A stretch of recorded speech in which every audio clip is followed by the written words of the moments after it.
Magandang araw po mga kapuntos, at sa araw na ito po meron po akong tampok na video para sa inyo at sana ay magustuhan ninyo.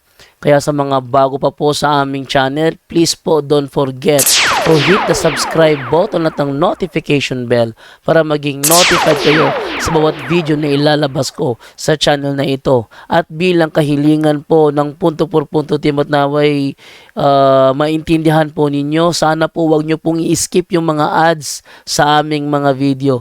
Sa maliit na bagay na po na yan, malaking tulong po yan sa ating programa at sa ating ministry. Sana po maunawaan po ninyo. Maraming salamat po, kaya wag na po natin patagalin. Simulan na po natin.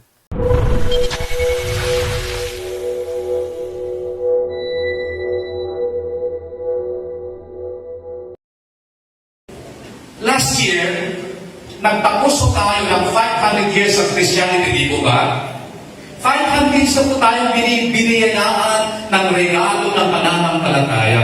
Pero ang tanong po palagi, bakit yung bansa natin, number 1 Catholic nation in Asia, pero bakit number 1 Catholic nation, napuno-puno ng corruption, number 1 in corruption? Bakit hindi tayo nakakaintindihan? Bakit merong hadlang? At sa tingin po natin, yung isang hadlang, hindi ko po sinasabi na ito yung hadlang talaga. Baka isa lang po sa mga hadlang ay yung mga superstitious belief at sa mga occult practices natin. Sabi ako ng isang pare, para tayong bata, kumakain ng candy. At sarap na sarap tayo sa pagkain ng candy. Nung tinanong ng nanay, o ano, masarap na yung mga candy kinain mo? Opo, nanay. Tingnan ko nga, nung tingnan ng nanay, ang kinain mo ng bata, yung candy, kasama ang wrapper. So, hindi mo natikman yung candy. Parang ganun tayo. Tinanggap natin si Jesus, alam natin na may Diyos. Pero bakit parang nihadlang? Kasi nakabalo ang superstitious belief at occult practices.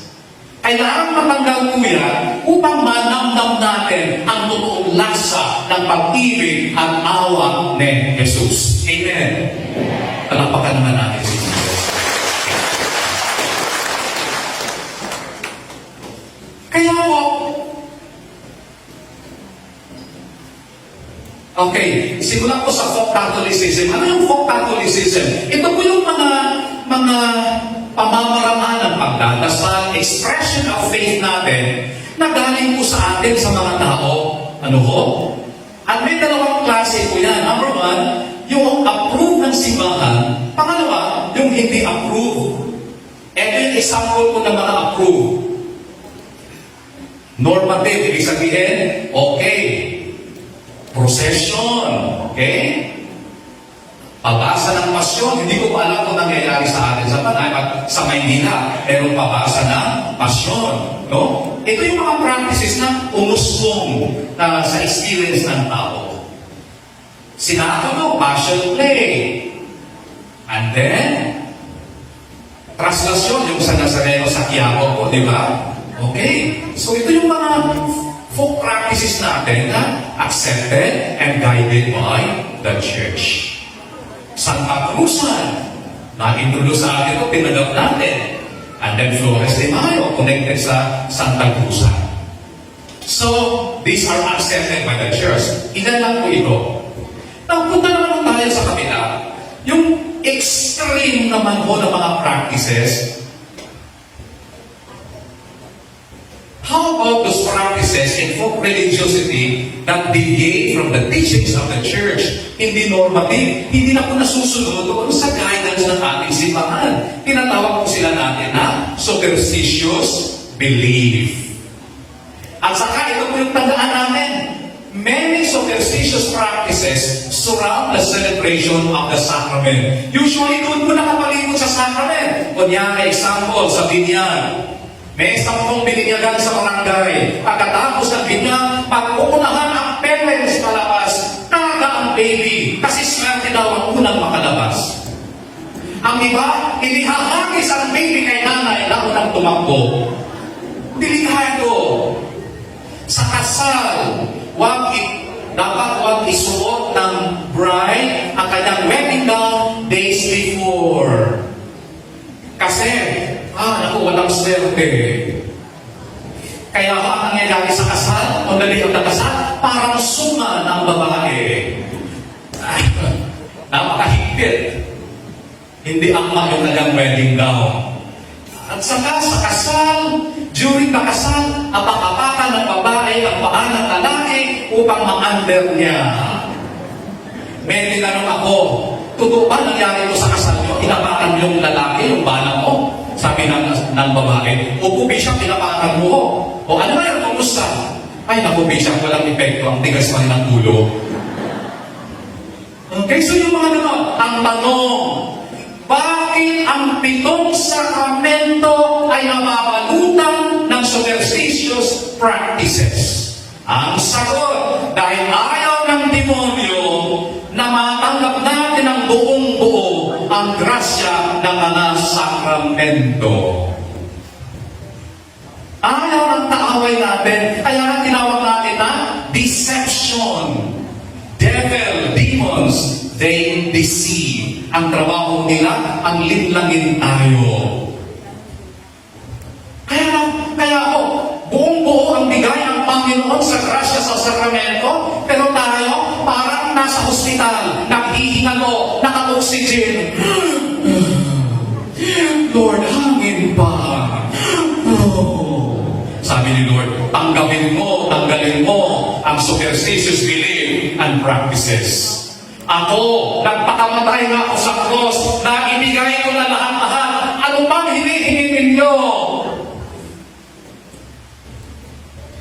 Hindi mo ako galit. Baka feeling nyo pinagagalitan. Very emphatic na po ako, nag-emphasize lang po.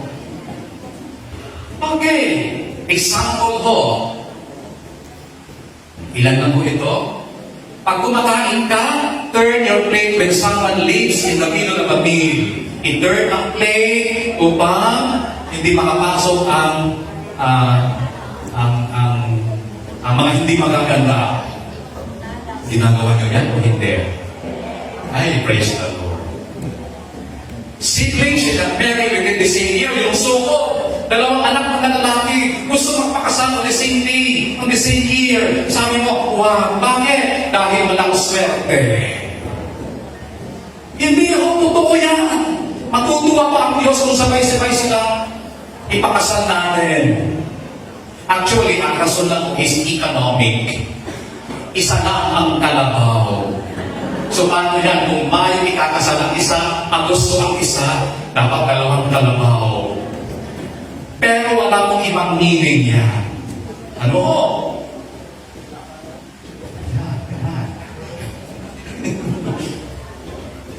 Another, the number of steps of staircase should not be divisible by 3. Oro, plata, mata. Yung pag gumawa naman ng hanggan, I think this is primarily sa Luzon. 1, 2, 3. Hindi dapat mag-end ng 3. 4, 5, 6. Hindi dapat 6. Hindi dapat 9. Hindi dapat 12. Bakit? Oro, plata, mata. Oro, silver, gold, and death. Wala po yan. Okay?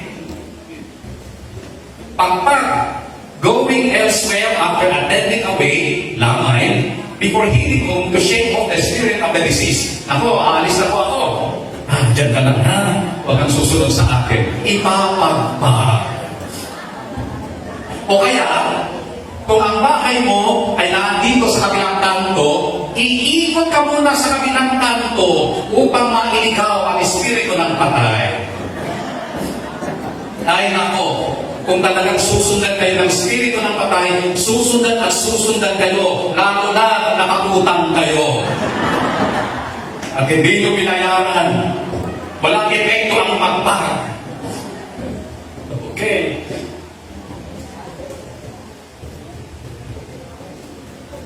Family of the deceased should not drop all visitors at the door upon saying goodbye. Sa akin po, pag ang bisita, aalis na sa lamay, huwag siya magsasabi ng goodbye. Bakit? Kasi masakit yun, nag-goodbye pa lang yung namatay, baka merong mag-goodbye na susunod. O yun. Kaya yung ginagawa doon sa amin, okay. Wala, hindi sila sa akin aalis na ako.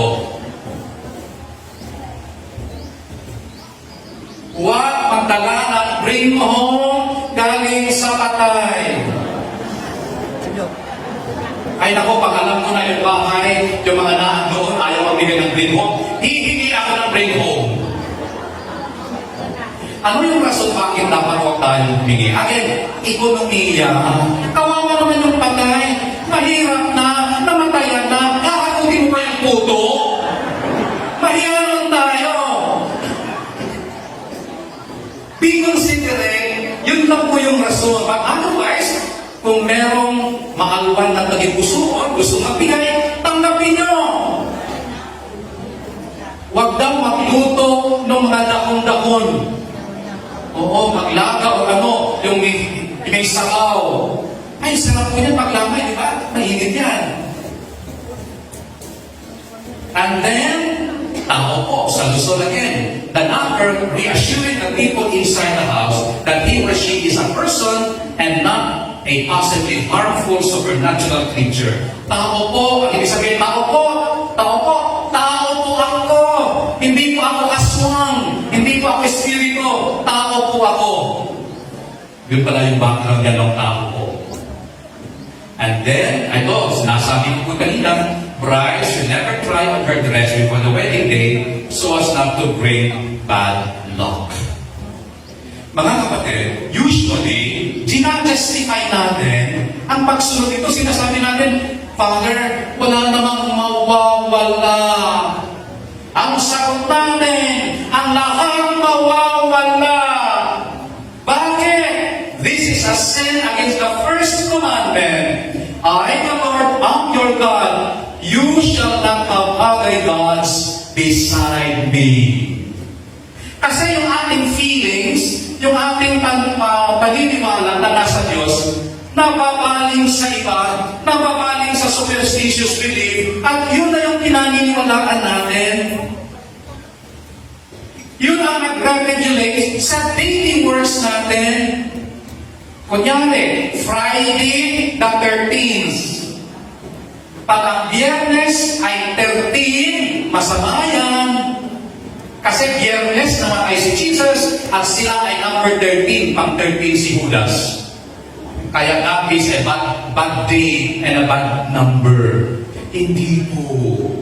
Kaya yung sa Maynila, for example, sa mga buildings, pag sumobra ng 13th floor, 20 floors, ang walang 13th floor, di ba? 12, tapos 14th floor. Pero sa totoo lang, yung 14th floor ay ang 13th floor. Naandun pa rin yan. Parehas ba sa mga buhok natin? Ako unti-unti may puti na yung buhok ko.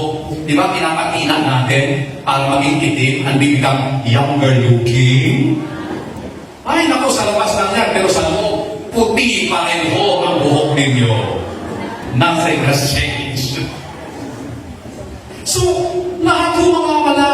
Kasi pag nakakulong tayo sa superstitious belief, it undermines our faith. Undermines our faith. Dapat ang faith na doon sa Panginoon, hindi sa number 13. Hindi pagkain ng anong gulay pag may lamay. Ito ho. Next to ay yung idol. Ito po yung catechism of the Catholic Church. Sabi ko kanina, it is a sin against the first commandment. At sa catechism of the Catholic Church, number 21.0, it forbids superstition. Kaya po next time na mag-umpisa tayo, isama ko yung superstition. Again, this is just a reminder ha, kasi na-undergo na lang po nito for how many years. And then sa 21.13, forbids idolatry, denying what is not God's. What is not God? Yung isang example ko dito, na pumapasok ako sa occult practices. Ano ho, pag nagbuda tayo, iba't ibang mga albularyo, mga managulong, mga babaylan, and then gumaling tayo, saan yung deception mo? Pupunta tayo sa simbahan, magpapamisa, Lord, thank you, gumaling ako. The question is, sino ang nagpagaling? Si Lord o ang kaaway?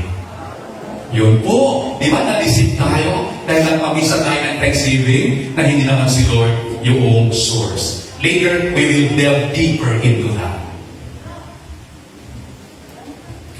Punta po tayo sa occult practices. Palalim na po ito. Occult, ibig sabihin, occult nakatago. Hindi ang ng simbahan. Occult nakatago, ano? Kaya ginagawa sa kung saan-saan. Animism. Ito po yung belief in the spirits around. Na may mga espiritu sa bako, sa kuweba, sa kahoy, sa river. Okay? May mga espiritu. Astrology, yung paniniwala na ang ating buhay ay nasasaklaw ng mga bituin. Na ang pangalan ay horoscope, no? Sagittarius, Aries, Libra, Cancer. Wala po doon sa mga stars. Na kay Jesus po yung ating buhay. Nakasalalay ang ating buhay. Okay? Pagkonsultahan ang mga albularyo, mangkukulam, mangbabarang, mangtatawas, espiritista. Albularyo. By the way, gusto lang natin i-clarify na yung albularyo per se, okay po yun. Kasi ang ginagamit ng albularyo, yung mga herbs, herbularyo, di ba? Yung mga dahon ng guwapa, mga dahon-dahon, pag masakit ang tiyan, nilalagat, iniinom natin ang sabaw para mawala ang sakit ng tiyan. Okay po yan. Saan po pumapasok ang kasalanan? At maging aware tayo. Kung ang pag-prepare ng dahon ay may kasamang ritual at incantation or orasyon. Yan. Bakit po masama? Kasi may ibang espiritu na ini-invite na mag-influence doon sa mga dahon na iyon. Okay. Mangkukulam, mangbabangang. Ano yung purpose? To harm other people. To harm, even to kill, patayin. This is not coming from God. Magtatawas yung inaano ang future, merong egg. Tapos, may mga ritual para makita ang future. The future belongs to God. Kaya nga, we are called to live in faith. Faith, we do not know what will happen tomorrow, but we follow God in faith. Not knowing what will happen tomorrow, basta I have surrendered myself to the Lord. Espiritista, yung mga medium po, yung mga nasasakian. Nasasakian, yung mga nagsasalita na si Mama Mary ay nasa loob niya, o si Dios Santo Niño, o kung sino mang mga santo. Po, these are red flags po. These are not coming from the Lord. Kaya po, gumagamit tayo ng mga amulets, talisman, o kaya ay anting-anting. Kaya po, sa gathering natin dito, di ba, pinapasurrender yung mga anting-anting. Huwag na po tayong gumamit noon. Kasi may power po yan. At ang power po ay hindi galing sa Diyos, galing sa kaaway natin. Okay? We will explain that later on. Yung isang experience ko po, may isang batang nasa Liban, and I was doing the pray-over, walang epekto yung pray-over. After how many minutes, sabi ko, bayan na tayo, sandali. Sino ba sa inyo ang merong anting-anting? Wala. Yung mga tumulong dun sa bata, mga classmates. Sabi ko, itong batang ito, baka may anting-anting. At nung hawiin na yung t-shirt niya, ayun, napakalaking anting-anting. Galing pa sa Mindanao. Napakalaki mo, parang magasin ng Armalite. Kaya sabi ko, tanggalin po natin yan. At kung tanggalin, and when we pray over again, ayun, bigla siya ang bumalik sa sarili niya. Okay? Ito po, crystal ball. Madam Pauline, ano pong sinasabi ng buhay ko? Ito. Naku, nakikita ko na ng future mo, pero parang hindi ko klaro. Malamang ikaw another 1,000 pesos. Ay naku, medyo humahawi ka na ako, medyo nakikita ko na, kulang pa rin, another 1,000 pesos. Ito, klaro ko na. Ito ang future mo. At the very least, panglilid lang. At the very most, may spirito talaga na nagkakay. Kaya delikado. Oh. Feng Shui. Hindi po sa akin yan sa Katoliko. That is an Eastern practice na ginagawa po ng mga kapatid natin. You know, Feng Shui kasi using energy yan eh. And when we use energy around us, may katilikan naman po. I'm not saying na all together, dire-diretso, but spirit po yan. Pero ang sinasabi ko lang, there is the danger na baka yung masarap na espiritu ay hindi galing sa Diyos. Mga kulto, paggamit ng horoscope, mediumship, ito po yung nasasakian. And then, fortune telling o kaya reading. Ito po yung mga pinagpapawal ko sa atin. Necromancy, pagkonsulta ng mga patay, pagtawag sa mga patay. Minsan kasi, umukonsulta tayo ng isang medium at sasabihin, pwede ba puntakin mo si Lolo na patay na last month? Bakit? Anong purpose mo? Kasi hindi na ibigay ni Lolo ang kanyang kayamanan. Ang pamana para sa akin. Tanungin mo nasaan yung 1 million pesos niya. O kaya mag-medium na, mag-iiba na yung boses. Ako si Lolo mo. Bakit mo ako tinawag? Ang tanong, si Lolo na ba yun? Hindi. Okay. Eto yung mga padugo. Padugo. Bago magpunta ang pare sa bahay natin, ay may padugo na nangyari. Nag-ialay nga ng manugulong, nag-ihaw ng manok, ng baboy, at ang dugo ay ibiles doon sa mga wall at sa mga kanto-kanto. At ang karne ay kinain natin. Remember, ang karne na yun ay contaminated. May spirito kong nakapasok. At yun, ang mga dugo ko na yun ay nagsasabi sa akin, ito ay pag-aari namin. Kami ang may-ari nito sa mga blood offerings. Kaya pagpunta ng pare at nag-bless na siya ng bahay, wala pong epekto ang blessing ng pare. Bakit? Dahil may nauna na po ng mga bad spirits. Kaya kailangan mong sabihin sa pare na, Father, hindi ko namin alam na masama na pala yung padugo. Nagpadugo na ho kami. Ang gagawin ng pare, mag-exercise muna ng bahay. 2 seremonyas mo yan. Una, exorcism of the house. Pangalawa, blessing proper. Exorcism, aalisin muna ang mga bad spirits. And then we invite God to bless the house with His presence. Yung iba mo, may ginagawa pang ibang ritual na may ibinabaon sa bahay, doon sa sala, kaya sa compound, binabaon yung t-shirt, yung pulang t-shirt, yung suklay, yung mga private things natin, ibinabaon pa doon.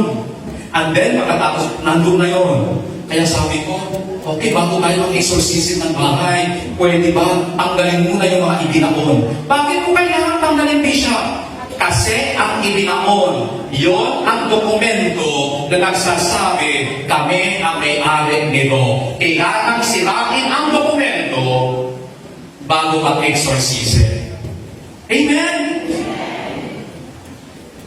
Isang experience ko po, the moment na nakuha na yung nahukay nila kasi 1 meter lang nila na ibakon. Buti na lang doon sa may veranda nila yung ibinakon. Many years ago. Pag-open nila ng paghukay mo nila uli, doon sa cellophane, ang daming langaw na lumabas. Maiitim.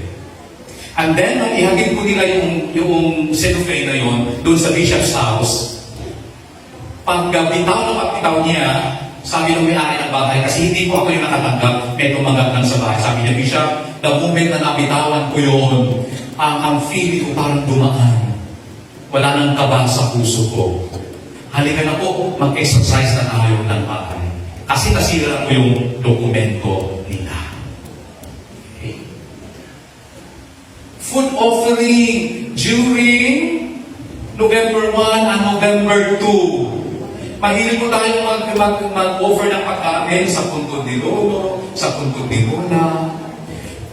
During harvest, at bago mag-harvest, di ba, may mga salinas tayo, may pagkain dyan, at sabi, mga espiritong tumulong sa amin, kain na tayo.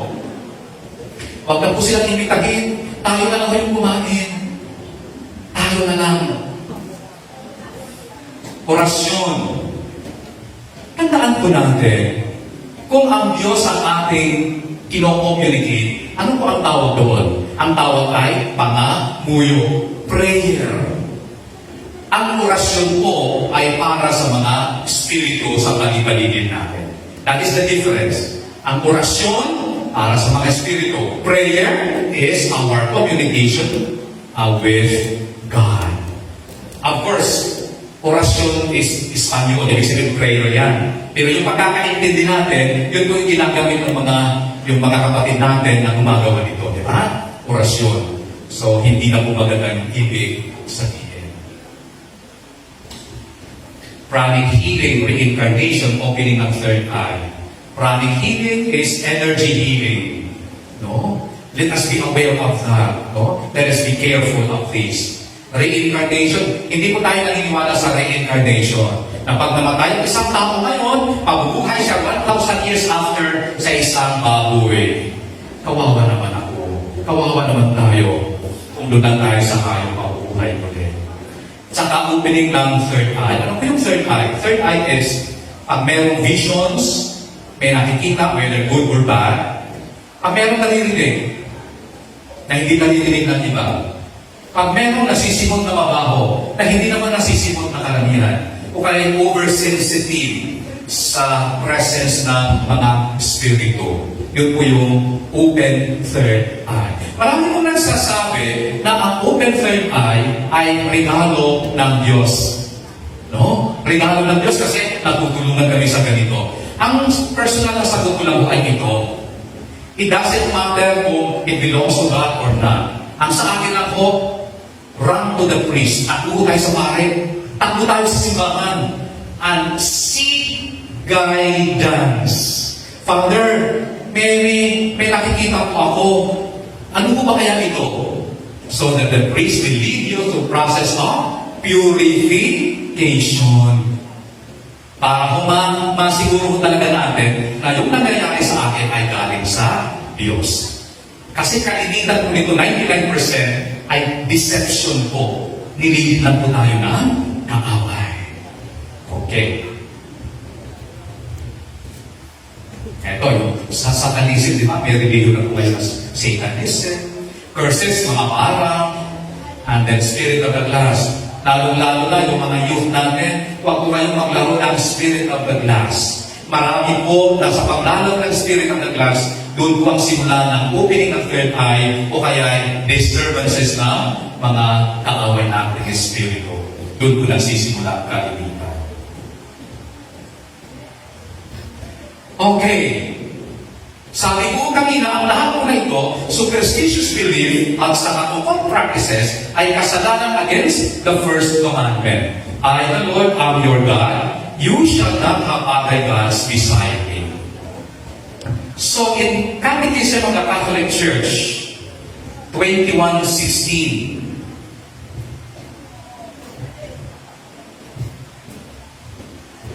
ito, kinopyan ko talaga, no? By the way, marami po sa mga slides dito, kinuha ko lang po doon sa exorcism seminar sa USC sa Maynila. I would like to give due credit sa team na gumawa nito, lalo si Father Joseph Siquillo. Okay?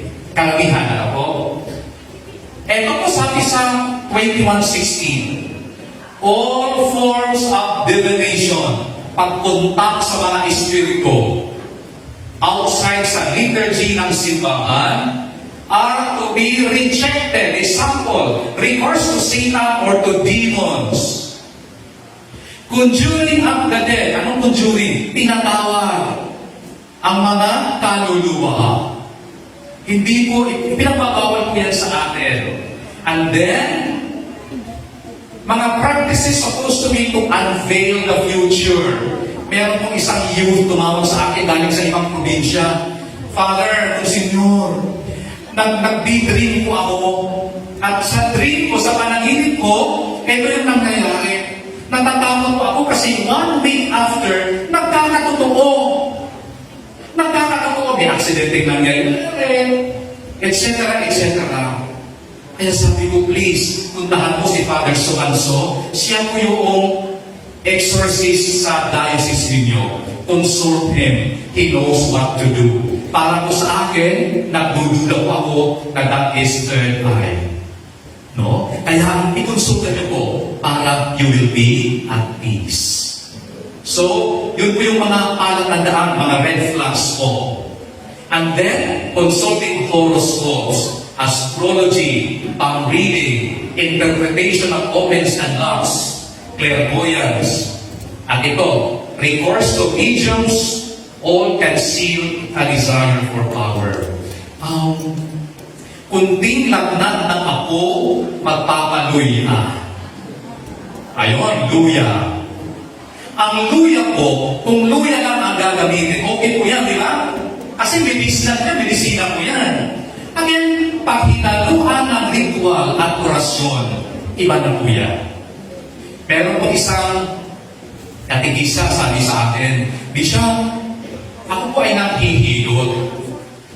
Okay po ako ba na habang hinihilot ko yung mga nagpapahilot sa akin, ipinagdadasal ko sila? Sabi ko ba, nga naman yun, di ba? Maganda naman yun, di ba? Walang problema. Pero biglang tinanong ko siya, Sister, bukas po ba yung third eye ninyo? At sabi niya, Opo, Bishop. May nakikita po ako, may naririnig. At sabi ko, please, kung maghilot po kayo, huwag po kayo mag-pray. Kasi, yung prayer po natin ay baka po contaminated at maita-transfer sa iba yung epekto na third eye. Okay? Yung third eye po kasi, pag hindi po yan na-close, na isara, open tayo sa preternatural spirits. Yun po yung hindi nakikita ng mga espiritu, and they are usually the demons and the devils. Okay? Kaya po, madaling maapektuhan sa mga dreams, kung saan nagkakatandang tayo mag-isa, ayun, matatakot talaga tayo kasi tatakutin at tatakutin tayo. Mag-i-influence po tayo. They contradict the honor, respect, and loving fear that we owe to God alone. So 21:16, pwede niyo pong balikan yan in your moment of prayer para pumapagnilayan ng mas malalim pa. And then, sa 21:17 naman, eto po, all practices of magic or sorcery by which one attempts to tame occult powers so as to place it at one's service and have a supernatural power over others, even if this were for the sake of restoring their health. Yun. Yung sinasabi natin kanina, power to restore their health greatly contrary to the virtue of religion. Ito po, babalikan. Ang healing na ang source ay occult powers. Kasi meron po nagtitame, parang aso na tinitame, di ba? Para maging sunod-sunuran ang aso. Now, mamaya po, i-discuss din natin, bakit ba yung mga demonyo gusto magbigay ng power to heal? Bibigyan parang lupin, sige, bigay ng bigay, bigay ng bigay. Pero at the end of life, magpapakita sila ng totoo po kanila at yan po ay ang mga demons. Kaya kahit po, galing sa occult na mga ritual, gumaling tayo, hindi pala pwede. Amen? Humina ang amen. Dalawa lang ang ibig sabihin, inaantok o dahil sa learnings natin. Ito po, these practices are even more to be condemned when accompanied by the intention of harming someone or when they have recourse to the intervention of demons. Harming. Doon na po pumapasok yung mga kulang, yung mga barang, doon po pumapasok to harm or even to kill other people. Di ba? Nagsisimula sa selos. Nagsisimula sa selos. Kaya pupunta sa kabila, sasabihin ko, di ba? Istupihin yung neighbor ko kasi akala niya kung sino siya, nakatrabaho lang, hindi na ako nakilala. So let us be aware of the temptations po sa atin. Ito po, wearing charms. Yun na yung mga anting-anting is also reprehensible. Kasama ko yung Carmen. Sino po yung may mga baby dito, may mga apo na nilalagyan ng pulang square na cloth. Nilalagay, ini-imperdible doon sa cloth ng bata. Hindi po yan. That is anting-anting din po yan. Sinasabi natin na, paano yan? Paano ng mga demonyo? Upang hindi mapapa-istorbo ng demonyo ang baby. Hindi po, nag-a-attract po yan ng mga espiritu. Okay? Spiritism. Pagpunta sa mga espiritu, lahat ng mga ritual na kinupunta ng espiritu, often implies divination or magical practices. Recourse to the so-called traditional cures does not justify either the invocation of evil powers or the exploitation of another's credulity. Ito po, recourse to the so-called traditional cures. Ano po yung traditional cures natin? Yung mga dahon-dahon, di ba? Okay po yan. Pero, kung meron ng invocation of evil powers, ritual at orasyon, ibang usapan na po yan. At saka, para ko, credulity. We play on the credulity of people. Madali lang silang maniwala. Kaya nagbabayad ka agad ng 1,000, 5,000. One time po, meron akong sick call. Isang bata ko, teenager, lalaki. At habang nag-pray over ako pagkatapos ng habang nag-pray over ako during sick call, sabi niya, mainit! Mainit!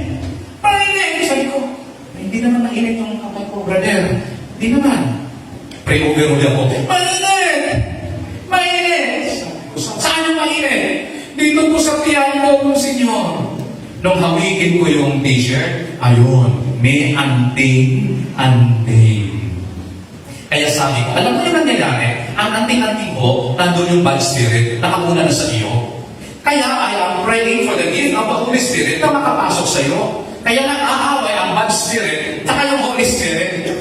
Ang ginagawa battleground, ang tiyan mo. Kaya nararamdaman mo yung init. Okay lang naman, brother, kung hindi mo yan isusurrender, pero uuwi na ako. Marami pa akong trabaho. Sabi niya, tanggalin mo mo, Senyor, tanggalin mo. Nung tanggalin ko na, sabi niya, sa'yo na yan mo, Senyor. Isuot mo ko.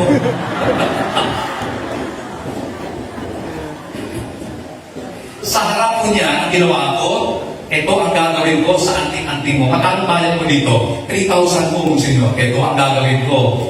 Ayan, nilagay ko sa floor at inapakabakan ko.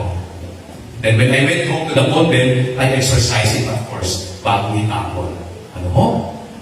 And then when I prayed over, wala na yung anting-anting, wala na, pumilit na lang siya ang lalim ng hininga niya. No? Ang lalim ng hininga niya. He was at peace already. Few days after, he died peacefully in the arms of Jesus. Okay. Deuteronomy 18:10-11. Yung papasok na yung mga Israelita sa promised land, ano ang sabi ng Panginoon? Beware, huwag yung sundin ang kanilang ginagawa. Kasi dating ginagawa nila, nagalit ako. Let there be not be found among you anyone who emulates his son or daughter in the fire. Yung ino-offer ang mga anak sa fire. Ang isa mo natin practice, yung batakdangan. Di ba takdangan ba dito na term? Opo, di ba? Maliit ang bata, sasabihin, naku, baka magkasakit ko, baka very weak ang bata. Pasermonyas natin sa albularyo, and then may espiritu na papasok sa bata. Siya yung magiging strength ng bata. sino ang Espiritu ngayon. Hindi ba sapat ang Biblia? Hindi ba sapat ang baptism na natanggap ng bata at natin lahat? Bakit pa tayo humihingi ng ibang Espiritu? Yun. We emulate, iniaalay natin yung mga anak natin sa mga Espiritu. Or a fortune teller, soothsayer, yung nag-predict ng future. Charmer, diviner, or caster of spells, or one who consults ghosts and spirits, or sees oracles from the dead. Okay, klaro po sa...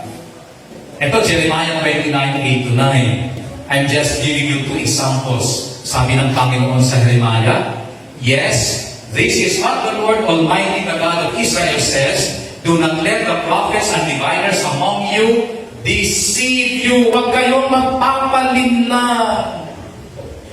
Do not listen to the dreams you encourage them to have. They are prophesying lies to you in my name. Ito, pinakamatindi. I have not sent them, declares the Lord. Hindi ako yan. Hindi yan galing sa akin. Huwag kayong magpalinlang. Kaya nga po dito natin makikita, bakit ang unang commandment ng Panginoon sa 10 Commandments, bakit ang unang commandment niya, I, the Lord, am your God, you shall not have other gods beside you. Bakit hindi niya inilagay sa number 3 yan? Bakit hindi niya ilagay sa number 6 o kaya number 10? Bakit unang-una yan? Kasi alam niya, ibibisig tayo, lilinangin tayo ng kaaway. At sinasabi niya dito, hindi ako iyan. Huwag kayong makinig. Para siyang tatay na alalang-alala sa akin. Ako lang ang Diyos. Wala lang iba. Please, listen to me. Yan po yung background ng 10 Commandments. He is a father. He is a father. Hindi mo siya nagagaling sa atin na sinasabi, I, the Lord, am your God. Wala nang iba, ha? Hindi ho, kundi nagsusumamo. Listen to me. Listen to your priests. Listen to the church for guidance. Okay. Sino ko yung mga espiritu na ito na nasa palibot natin? Nasa kahoy, nasa bato, nasa river. Minsan nakakita ng mga tikmalang, mga duwende, white lady. Sino sila? Yung mga demons. Now, titingnan natin, ano ang turo ng simbahan dito? Totoo po, they are the fallen angels. Bakit po nagkaganon? Ang unang tanong natin, kasi kalimitan nalilito na confuse tayo. Di ba, Father, sila po yung mga kaluluwa ng namatay na nating mga kapatid sa buhay. Sila po si Lolo, andyan lang si Lolo. Sila po si Lola, yung mga ninuno natin, yung mga anita natin. Sasagutin po natin yan. Are they the souls of the deceased? Pangalawa, kasi kinukontang na natin, di ba? Tawagin mo na si Lolo, nasaan yung mana ko? Pangalawang tanong, kung hindi sila espiritu ng mga namatay na, sila ba ay mga espiritu na galing sa langit? Anghel at si Mama Mary at mga saints. Kung hindi rin sila, pangatlong tanong, meron bang pangatlong klase ng espiritu na ginawa ang Panginoon? Yung tinatawag natin ng intermediary or elemental spirits that reside in the world sa mga bato, sa mga kahoy, at tinatawag nating tikbalang, white lady, at etc. Isa ba sa mga ito ang mga espiritu na ito? Una, sabi ko ni Father Joseph Siquia, espiritu ba sila ng mga patay? Hindi. Bakit? Ang pananampalataya natin ay nagsasabi na sa akin na hindi sila kaluluwa ng mga patay katulad ng ating mga ninuno dahil ang patay o diretso na pupunta sa langit kung para sa langit, impyerno kung para sa impyerno, at purgatorio kung para sa purgatorio. Walang kaluluwa na nananahan sa mundo. At the moment of death, pagkamatay ng isang tao,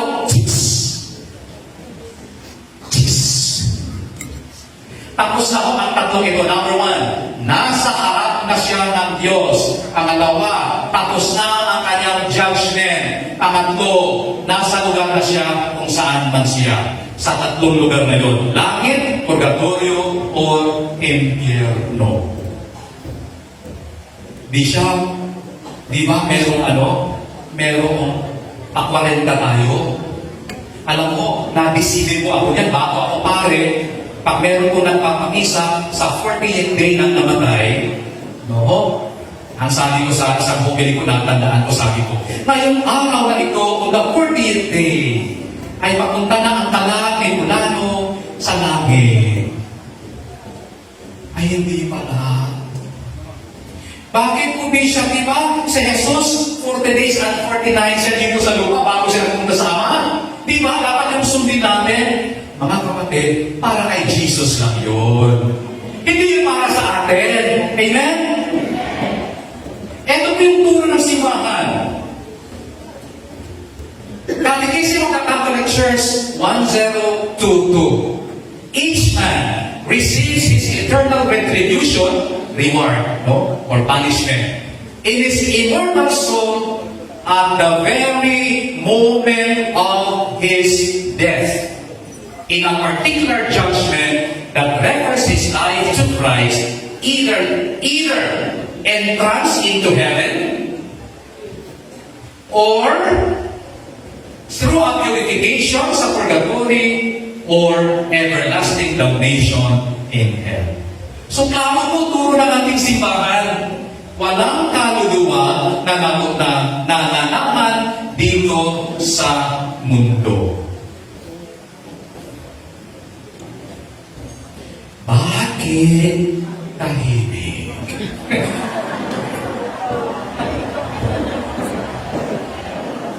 Dahil alam ko, nakikinig kayo at ina-absorb ninyo ang turo ng simbahan galing sa Panginoon natin. Amen? Palakpakan po natin ang Panginoon.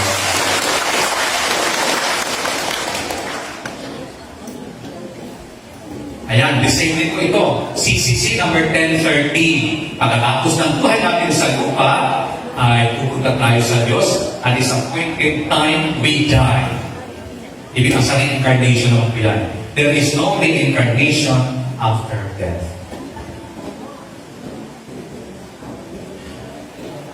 Okay, unang sagot, hindi, dahil ang kaluluwa, diretso na kung saan siya pinapupunta ng Diyos. Pangalawa, hindi na po pwedeng makontak ang mga kaluluwa dahil ang Diyos mismo ang nagsabing, huwag niyong gawin yan. Do not do it. God would never allow a soul to be pulled back from the dead because He Himself forbids it. Siya mismo ang nagsabi, do not do it. Bakit po kaya niya sinabi yun? Dahil alam niya, malilin lang tayo pag ginawa yan. Dahil hindi ang talan ang sasagot, ang devil ang sasagot upang malinlang tayo. Example, Leviticus 19:31, sabi ng Panginoon, do not turn to mediums or seek out spiritists, for you will be defiled by them. Huwag magpunta sa mga mediums or spiritista kasi you will be defiled. You will become dirty. I am the Lord your God. Ako ang nagsasabi nito. Laro-laro po, mga kapatid. And then, sabi naman sa Leviticus 20 verse 6, as for the person who turns to mediums and to spiritists, sa mga nagpupunta doon, to play the harlot after them, para nagiging prostitution, naghahanap ng iba, maliban sa totoong Panginoon. I will also set my face against that person and will cut him off from among his people. Napakabigat na salita po ng Diyos. Ang pangatlo ho, bakit hindi yung sila mga kalag? Dahil ho, ang mga patay po, ang mga kalag, they have already been judged. Hence, Their wills are fixed into good or in the bad. They are no longer capable of being good sometimes and then getting angry later on, which we see in the behavior of these spirits or anitos. Di ba? Kaya nga tayo nag-aalay ng pagkain upang, wag mo kaming sakal ha. Diyan ka lang sa puno, dito kami sa bahay, mag-aalay kami every year, wag mo lang kaming saktan, wag mo kaming pasakitin, bigyan ng sakit ha, diyan lang kayo. Okay? In other words, tinitreat natin yung spirito that sometimes they can do harm, sometimes they can be good also. Kaya patuloy tayo mag-aalay upang hindi tayo saktan. Yan po ay hindi karakteristik ng mga kalag na namatay na. Dahil fixed na po sila. Kung nasa langit, they are good.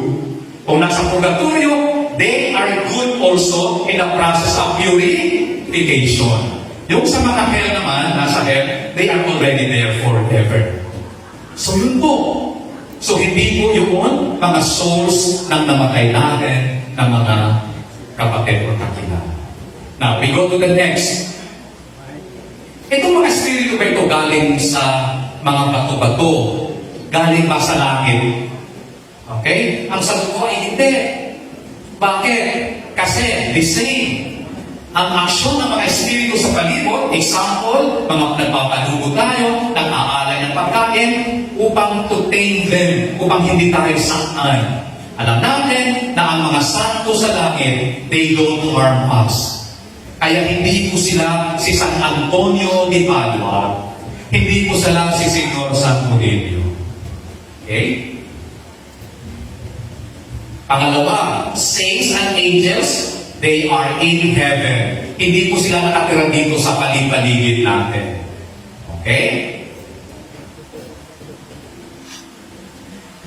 Ang saka, ang pananampalataya natin, itinuturo sa atin that it is only through prayer that one interacts with God. Nasabi ko ito kanina, through prayer. Outside prayer, pag ang ginawa ng tao ay ritual, magical rituals, trance states, nasasangiban siya. Ano ho? Hindi na siya, kundi ibang espiritu na. O kaya yung appeasement rites, yung mga padugo, para hindi tayo saktan, para maka-appease, hindi magalit ang mga espiritu. Pag yan po ginawa, hindi po yan sa Diyos. Kasi ang sa Diyos, prayer. Ang sa ibang espiritu, sa kaaway natin, eto, ritual, trance, appeasement rites. On 1 CCC 2558. Hindi ko na lumabasahin. Okay, 2558. Doble.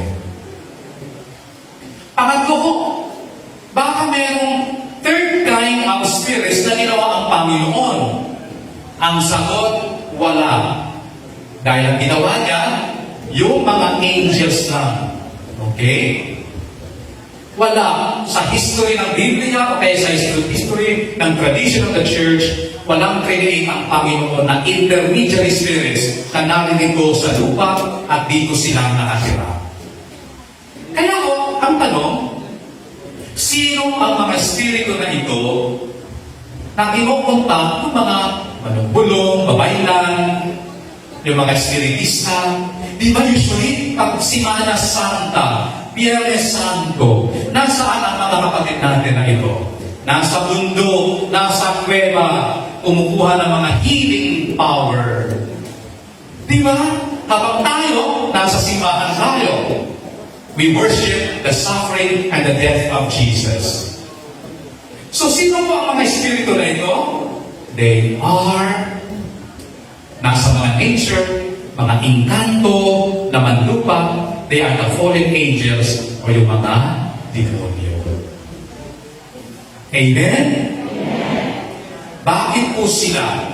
Kunting background lang po, bakit po ito ang tinatawag ng mga demonyo natin? Saan pa sila nagsimula? Okay?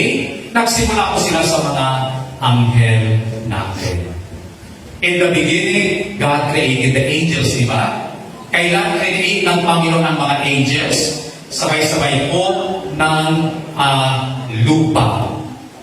God created, di ba sa natin sa profession of faith, yung long form, I believe in one God, the Father, the Almighty, creator of things that are visible and invisible. He created things visible, the earth, the plants, etc., and invisible, yung mga espiritu. Okay? So they are created beings. Ano po nangyari? So there were 9 choirs of angels. Okay. Seraphim, cherubim, thrones, dominions, virtues, powers, principalities, archangels, saka angels. May 3 grupo po sila. Ang unang 3, ang assignment sa langit, sa trono ng Diyos. Seraphim, cherubim, thrones. Ang pangalawang 3, ang assignment nila sa universe, sa mga stars.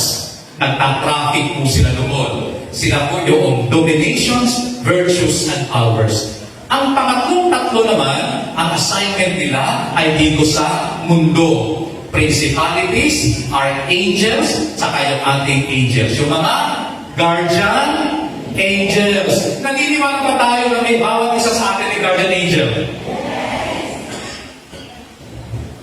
Inubo ang guardian angel ko.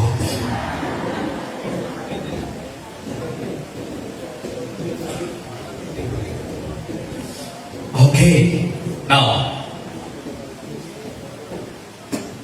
so yung unang 3 choirs of angels, seraphim, cherubim, thrones, ayon, they are closest to God and continually praise and contemplate Him in His highest perfection.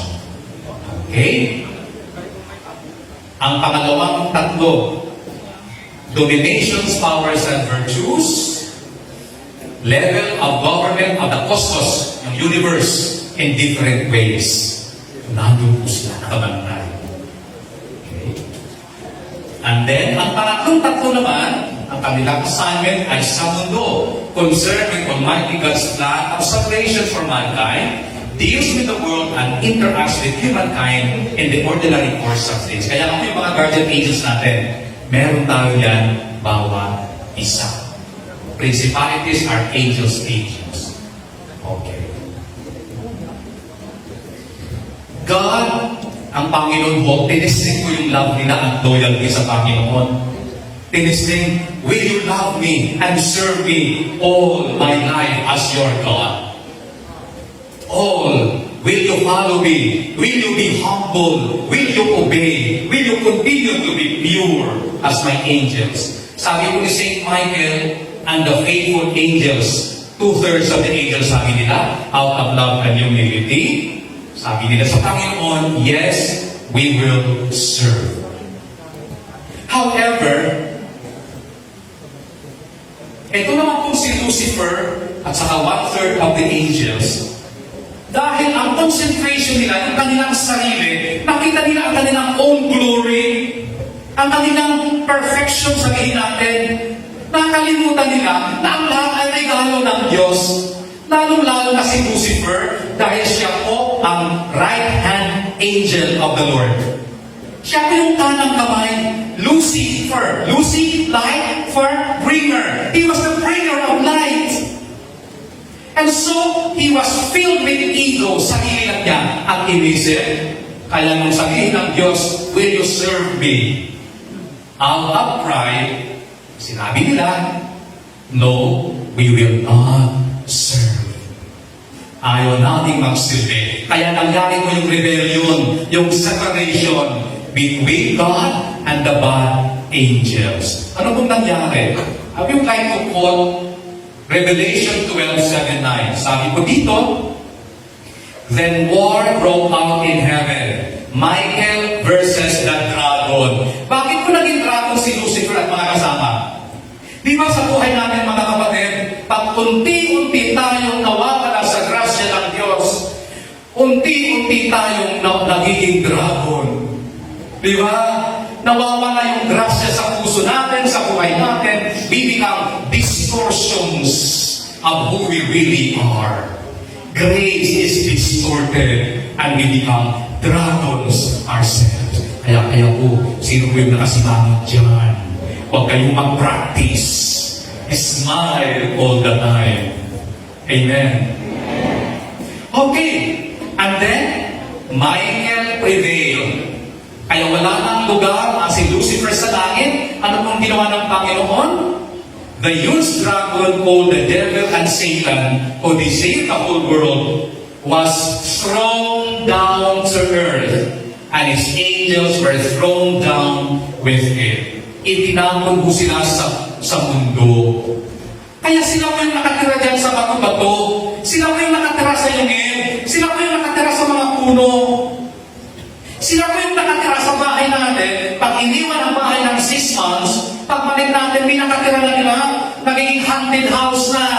Bakit? Kasi iniwan natin. Ganun din po sa puso natin. Pag iniwan natin ang Diyos, magiging haunted heart. Yung mga puso natin, makakapasok yung naaway. Kasi sila yung nakatira na sa gilid-gilid. Hindi po ang mga santo.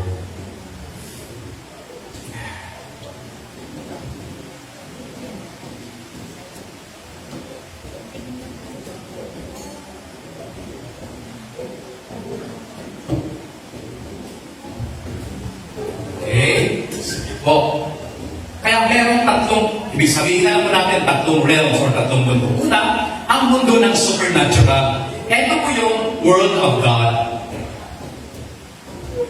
And by grace, dahil sa grasya, nandun si Mama Mary, Saint Joseph, angels and saints in heaven. Now, ito naman po, preternatural and natural. Ito yung sinasabi natin, God created the world, visible, ang natural, and invisible. Originally, ito po yung tinatawag natin ang preternatural. Ito po ay world of the angels themselves.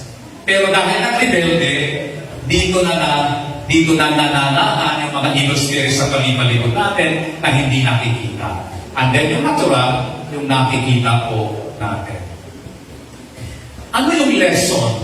Ang lesson po ay ito, ang mga evil spirits ay hindi Diyos. Huwag natin itrato na sila ay Diyos. Kaya po, kasali sa superstitious belief, pag naihi po kayo dyan, alas 12 ng gabi, naihi kayo sa puno, huwag kayong magsabi na tabi-tabi. Di ba usually po naihi tayo? Tabi yan. Sino man dyan? Tabi po kayo. Huwag pong sabihin na. Anong gawin natin? Ihian nyo sila. Ihian nyo. And pray to Jesus, Lord, I love you. Lord, embrace me. Lord, I love you. Keep me safe. Yun na. Okay? Kasi totoo naman, nandyan talaga sila. Bakit po? Huwag tabi-tabi. Kasi ang tabi-tabi, we give them respect. Dapat huwag natin i-respeto sila. Kaya nga po, di ba, yung ginagawa natin, pag merong mga spirito na gumagambala sa atin, ang ginagawa natin, nagpapalugo, nag-aalay ng mga pagkain, upang huwag tayong saan. Compromise po yan. Hindi po yan yung gawain natin. Ang gawain ng simbahan ay ano? In the name of Jesus, get out of the tree. Para sa tao yan, hindi yan sa iyo.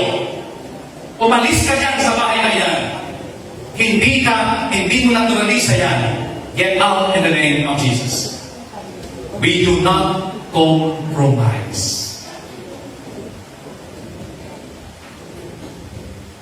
Kaya they are the fallen angels. Galit sila sa Panginoon at dahil hindi nila kaya ang Panginoon, saan ibinubulbul ang galit nila? Sa atin. Dahil tayo ay mahal ng Diyos. Dahil tayo ay ginawa ng Diyos sa kanyang mukha. In His own image and likeness. From His own breath. Kaya mahal tayo ng Diyos. They cannot defeat God. They vent their anger on man. They want to bring us to hell with them. Kaya po, di ba, may naririnig tayo, may isang magandang dalaga. May nagpipakita na espiritu. At, inaano siya? Kinukort. Anong courtship? Ang nililigawan dahil nagka-crush ang espiritu sa magandang dalaga. ibig sabihin na nagkaka-crush sa tao? Hindi mo sila nagka-crush sa atin. Bakit? Dahil galit sila sa atin. Dinigising lang tayo dahil ang gusto nila dalhin ang kaluluwa natin with them to hell. So these are deceptions. Walang espiritu na nai-in-love sa tao. Sa simula ng buyan. Great deceiver. Okay, manlilin lang. Eto yung tanong, why do they share their power? Kasi marami pong mga kapatid natin na they go to this particular person para sa healing. Bakit? Why do they share their power? Ito po, to gain something in exchange for this power. Do you think yung mga evil spirits, they are bright, they are intelligent? No? Do you think they will give power without something in return? Hindi ho. May kaakibat po yan na bayad later. Demons do not even want to bow down to God. So bakit sila nagbabow down sa tao? Sa tao humihingi ng power. Sa mga babaylan, bakit sila nagbabaw? As in, ang babaylan ang master. Siya ang ruler. Unless they are able to gain much more in return later. The devil may begin by pretending to be their very best friend and may actually furnish unexpected aid. Only when it is too late would he show his true malevolent colors. Okay? Meron pa akong nakilala, babaylan po siya, pero bumalik na po siya sa simbahan natin. At tinanong ko siya, pag nang gagamot ka, paano mo nalalaman ang pangalan ng pasyente na hindi mo man siya kilala? Sabi niya, Bishop, may bumubulong po sa akin. Paano mo nalalaman ang kanyang sakit? Hindi mo ba na-foresee mo yung sakit niya? Bishop, may inspiration pa akong nare-receive, may bumubulong din po sa akin.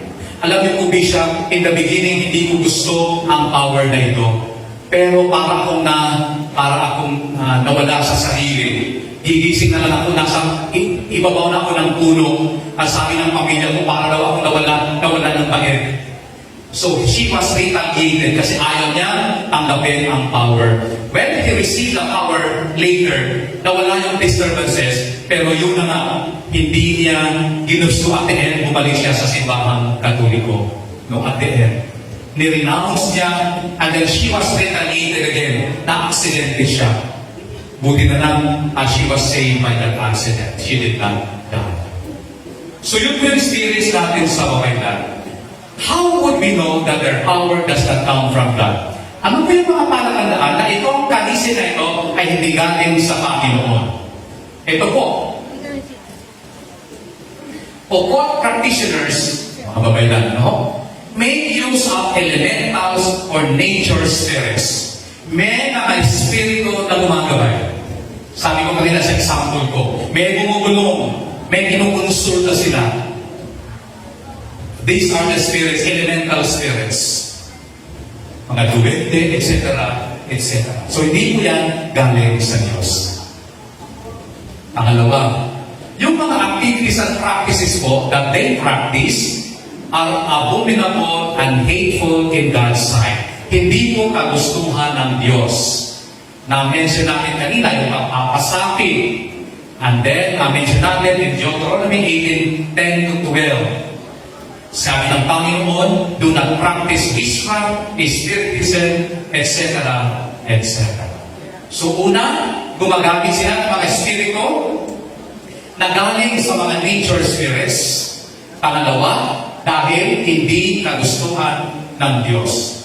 Pangatlo, ang power to heal is handed from one generation to the next. Galing sa kanunuan, ipinasa sa anak, ipinasa sa anak, ipinasa sa apo. At hindi mamamatay ang grandfather kung hindi pa maipasa ang bako o kaya ang agiman. Diba? Kaya pag hindi pa maipapasa ang tao, talagang of death.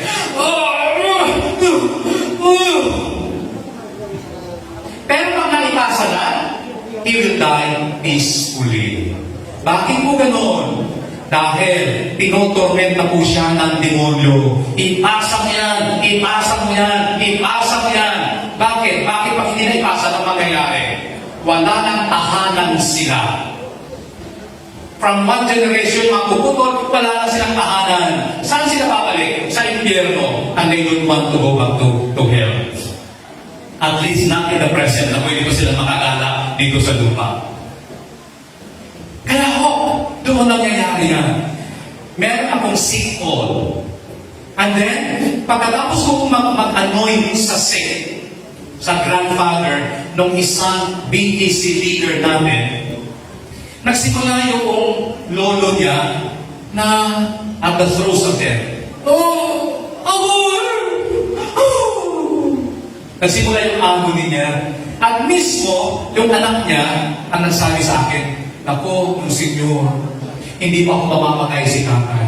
O bakit mo nasabi yan? Kasi po, hindi pa niya ibibigay yung kanyang agiman. Yun pala yung tatay niya, gulong. Ang mismo yung anak niya nagsabi, hindi ko yan siya manginigpis mo yung kamatayan niya unless maipasa niya ang agiman na yan.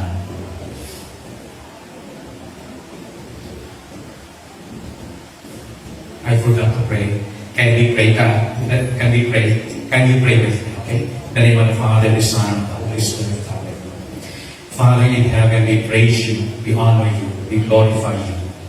Father, we ask you to be with us in this intercession as we do this talk and sharing.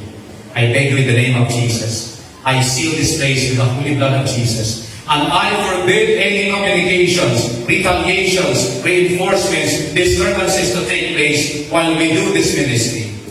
Father, in the name of Jesus, I forbid and I seal this place with the holy blood of Jesus, and I forbid any communications, retaliations, any disturbances, any retaliations to take place while we do this ministry for your honor and glory. Father, I seal this place with the holy blood of Jesus, and I forbid any communications, retaliations, any reinforcements of spirits, any retaliations to take place when we do this place. Father in heaven, cover us all with your mercy and compassion, and protect each one of us in this compound and in this place. Father, let your mercy be upon us. Father, we also call the presence of the Blessed Mother, Mama Mary. You are our mother and we are your children. Embrace us in your blue mantle of love and protection, and let us not be disturbed by the enemy. Mother Mary, one look of yours and they go away. Please look at them now and keep us safe in your tender, loving, motherly care. Father, we also ask the presence of Saint Michael, the Archangel, and all our guardian angels, intercede for us now, intercede for us, pray for us, and accompany us, and protect us.